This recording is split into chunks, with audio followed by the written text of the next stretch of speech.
Hello everyone, in this week's video I'm going to be drawing one of your original characters. I posted on my Instagram account asking you guys to post your original characters using the hashtag L2DM and a lot of you guys submitted your OCs, which made me happy. So I randomly chose one and I got this OC by Sadie Sapphire. This is her OC. Her name is Andromeda Amherst. I hope I'm saying that right. She is 20 years old. Her personality is cold, quiet, introverted, a bit sarcastic, tends to frown quite a bit, but on the inside is quite emotional and romantic. Her favorites are the 1950s, peaches, mathematics, and lobster dishes. Her character is very unique, so I'm really excited to draw her. So let's get started. So here I'm trying to decide on some poses that I thought I might want to pose Andromeda in. Here I'm just kind of sketching out her design. She already had her design there, but I kind of wanted to get a concept for how I thought her design fully looked when she's just in a full body shot. It said that she liked math, so I thought I'd have her holding a math book. And so here I'm trying to come up with a few different poses of her with a book. I had a standing pose and a sitting pose, and the sitting pose always just seemed kind of weird, and I thought the skirt would kind of be problematic just because I'm never good when it comes with long skirts and sitting. So I went with a standing pose, but I ended up not liking this pose. Just something about it I didn't like. I think it just felt kind of too stiff, or I don't know. I just didn't like it, so I kind of end up scrapping it. And I end up doing a different pose in a little bit. For her eyes, I decided to keep her pupils kind of tiny because in the picture she has pretty tiny pupils, so I kept her pupils kind of on the smaller side compared to how I usually draw pupils. So I thought that was kind of fun and an interesting design change. So if you would like to submit your OC, please feel free to on Instagram. Please feel free to submit your OC if you'd like a chance for me to draw one of your OCs. I do plan to do more of these because they're really fun and I had a lot of fun with this one. So if you want a chance for me to draw your OC, you can use the hashtag on Instagram. I do plan to make an email account so that people who don't have Instagram can also submit their OCs. If I do make an email for it, I'll let you guys know. So here I'm trying to do more poses. The pose was being really problematic. Like I knew what I wanted her to be doing, but I just couldn't figure out how I wanted her to do it. So I was just trying to come up with a bunch of different poses. And I finally came up with this one, and I liked this one, so I went with it. Her hands were kind of tricky to draw. I was having a hard time with the hand poses, but I feel like I pulled them off pretty okay in the end. I really like this character's outfit. It's really cool. It's kind of old-timey looking, but like, I don't know. It's just really cool, and I like her hair. I had a lot of fun with her hair. It's very different from what I usually do. It has like these short bits at the top that like flare out, and then it's really long, and I had a lot of fun with her hair. I drew her frowning because it said that she often frowns, but she's also kind of glaring in a way. I thought maybe someone was behind her and she's just like, leave me alone, I'm reading my book. Which is funny because my sister said the same thing. She came up behind me and she's like, she looks like she's like annoyed at someone because she's trying to read her book. And I'm like, that's what I thought.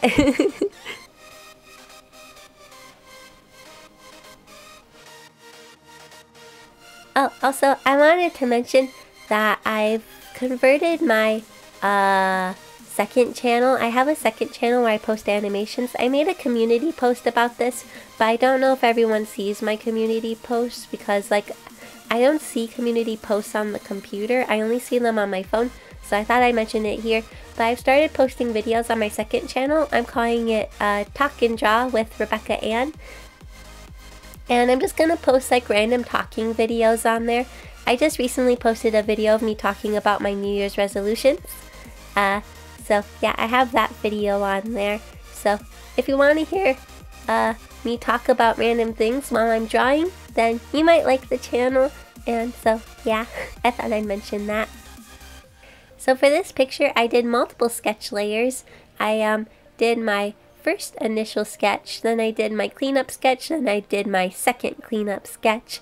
I often do a lot of cleaned up sketches. I usually only do, like, I'll have my rough sketch and then my cleaned up sketch. But if I want a picture to look like really nice, then sometimes I'll do a third cleaned up sketch. I wanted this picture to look really good, and I wanted to make sure I had everything where I wanted it to before I did the line art.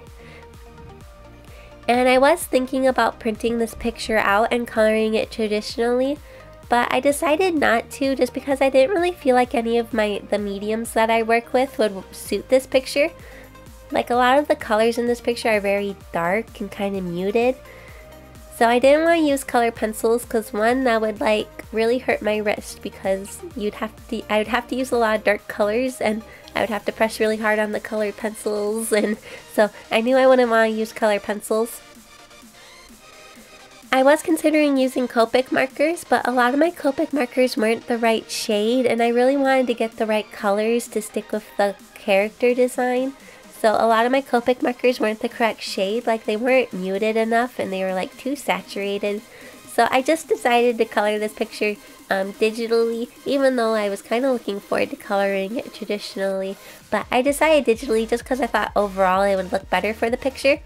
And I'm really happy I did because I'm actually really happy with how the coloring turned out, and we'll be getting to the coloring in just a minute. So I skipped the liner and me filling in the base colors because that's kind of boring. So here I'm kind of planning out what colors I want to use. I'm going to have a blue or white light kind of on her right, and I'm going to have a bunch of green highlights on the side. So here I'm having the background. The background isn't like super detailed, it's kind of stylistic. But I found this book brush on the internet, and it just like places a whole bunch of books, and it's really cool. I really like the brush. And then I used that as the background, and I don't color the books in, I just kind of leave them unfilled. But like we get the feeling that she's in like a book or library like place. But like I didn't have to go through all the trouble of making a super detailed background. So I have the light coming from behind her, and I was kind of having trouble with the lighting on her face a little bit. And I also added some of the lighting to her shirt and to her skirt. I basically just added the white lighting to basically the side of her. And I was trying to use very muted colors for the shading. I wanted the picture to kind of feel kind of dark, I guess, and kind of muted. But I had a lot of fun with the colors and the shading. It was pretty fun to do because it was kind of a dramatic lighting, having the white light behind her. I really liked doing the shading on the shirt. It was really fun. I like how the shading around her chest turned out. That might sound funny, but like I feel like the form of her chest looks like her chest actually has like form to it. It doesn't just look like 2D and like flat. Like I always have a hard time with that, making it look like something actually has like a form to it, and I feel like I actually made it look like it had a form to it, so I'm kind of proud of myself.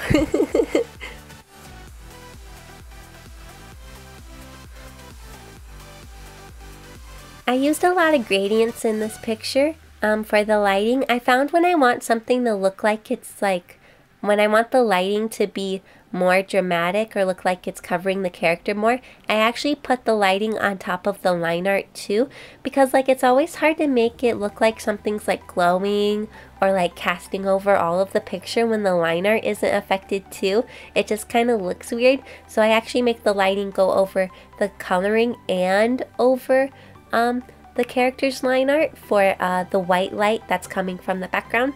So I actually did that for a lot of the gradients. I do it for the green too that I add later. Here I'm adding the highlights to the hair. I had a lot of fun coloring the hair. It was a lot of hair to color, so it took a while, but it was a lot of fun. I just used the airbrush tool, and then I make it taper at the ends. And then I just go around and I add a whole bunch of lines for where I want the highlights to be. and the shadows. I feel like I did a pretty good job with the hair too. I feel like it looks like it kind of has form to it. And here I'm actually adding the actual highlights and making it look all shiny and stuff. Here I'm adding the shading to the skirt. For the skirt I used a lighter green and then a darker green, and just trying to give some more shape to the skirt.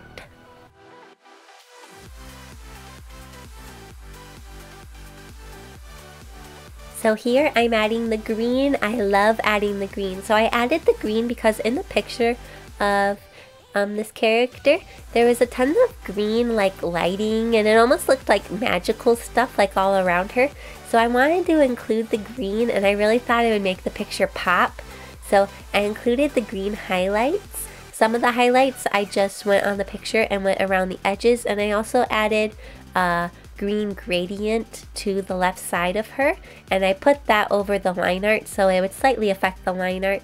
And then the green that I put along the edges I put under the line art because I didn't want that green to cover the line art, because then it can be kind of weird, or like I didn't want to get rid of the line art. Here I'm adding a slight gradient to the background. I wanted to give a little bit of detail to the background because I wanted it to still look like her in the background or like in the same environment. So I added a white light to the right side and a green light to the left side, and that ended up making it look nice, and I'm happy with how it ended up looking. I also added a little bit of a tone to the books just to make them pop a little bit, so that worked nicely and helped the books pop out. So here is the finished picture of Andromeda Amherst.